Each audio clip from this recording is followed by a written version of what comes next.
So you are a high performer. You proved yourself. And now it's time for your promotion. Now it's time to go to the next step and become a manager, a team leader, a supervisor.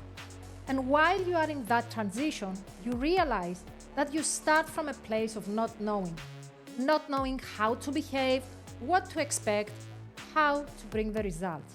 As an individual contributor in the past, you did your best and all the results came from your work and your effort. But now you have to rely on others to bring the results. You still have the responsibility, but you rely on other people to execute. So you may be thinking, how can that be a good thing? And how can you navigate this uncertainty? How can you keep people accountable and at the same time keep that relationship? Welcome to the Leadership in Progress podcast, where we discuss all the things we are still figuring out at work, as humans, and as leaders.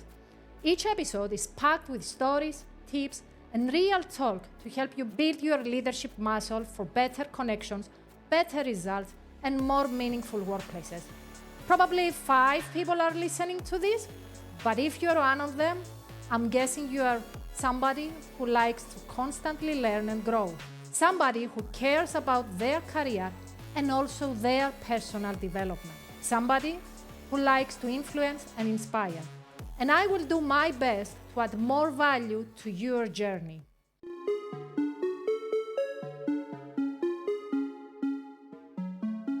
Back to you.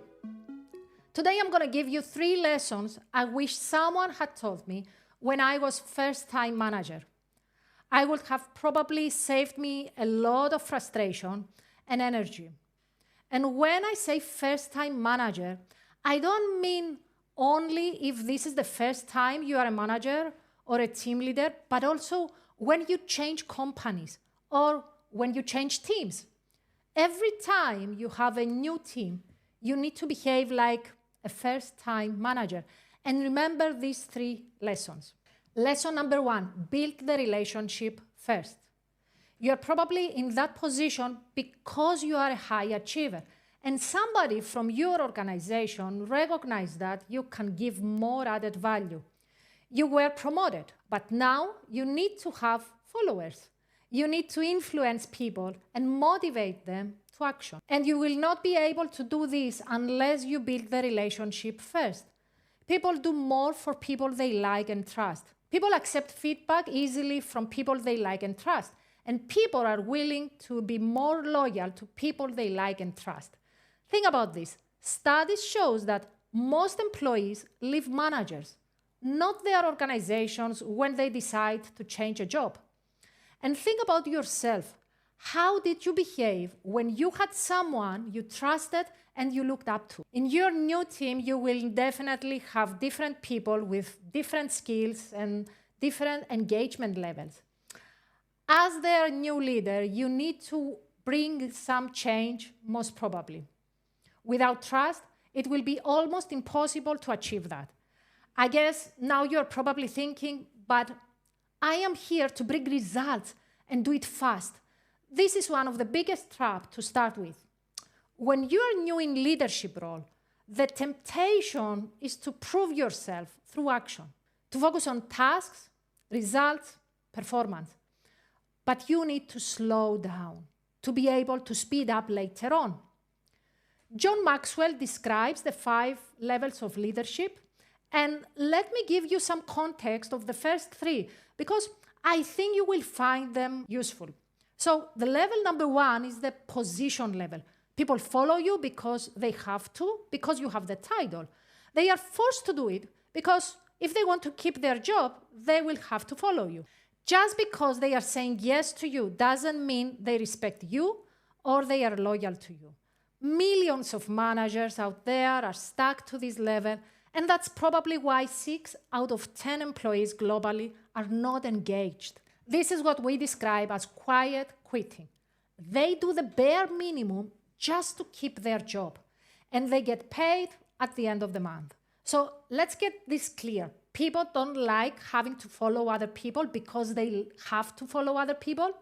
Position doesn't make leader. Level number 2. This is the permission level. Now people begin to follow you because they want to, because they like you.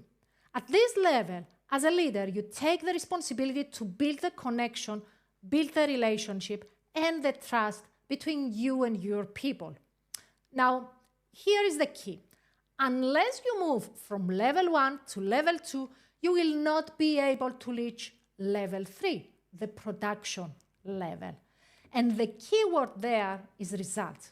You are starting to really add value to the company, bring change, create results, and increase productivity. People now only follow you because they like you, but they also follow you as an example because now it's time to speed up. Remember, when you took that leadership position and you wanted to bring results on one day, this is why it doesn't work. Because speed, results, and engagement comes after level 3. So, what should be your first priority when you have a new team? To connect with your people. Listen to them. Get to know what matters to them, what motivates them, what they are proud of, what frustrates them. This doesn't mean become everyone's best friend, but it does mean you take time to show your people that you see them, you hear them, and you are here to support them. Listen, observe, learn. Because once people feel safe and seen, they are way more likely to trust your side and follow your lead. Now, let's move to lesson number 2, I wish I knew in my first years as a team leader. You don't need to have all the answers. You don't have to show up knowing everything. In fact, that's one of the biggest traps you might fall into as a team leader. It creates pressure for you and your team members. This is so important that I will post a full episode just for that. Instead of knowing everything, show up curious. Ask questions. Listen more than you speak. And ask questions that show vulnerability with confidence. Some phrases you can use are, help me understand, or help me understand how this is working for you, or help me understand what's getting in your way. People don't expect you to have all the answers. And if people around you expect everything from you, then I'm really sorry to say that, but you've probably fallen into the toxic charity leadership trap.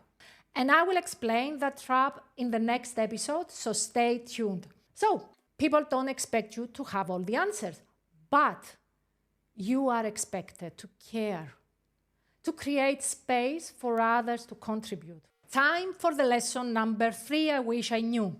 And before I share that with you, I want to ask your help. It's free and it takes no time at all. If you like this episode, help us grow by hitting a subscribe or a follow button on the platform you're listening. Maybe leave a review and share this episode with someone you care and respect. And I will thank you very much. So, back in the lesson number 3.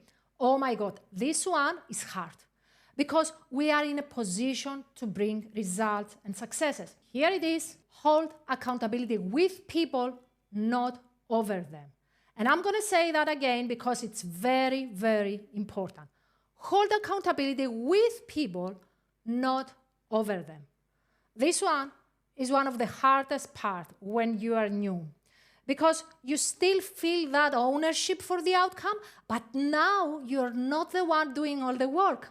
Now you are responsible for the people that are responsible for the work. So how do you make sure stuff gets done without damaging the relationship? You do accountability with your team, not to them. You co-create expectations. You agree on what success looks like. And then you check in regularly. Accountability isn't about catching mistakes. It's about staying in the conversation. It's about following up because you care. And when something goes off the track, instead of blaming, you get curious. You might ask, what happened here?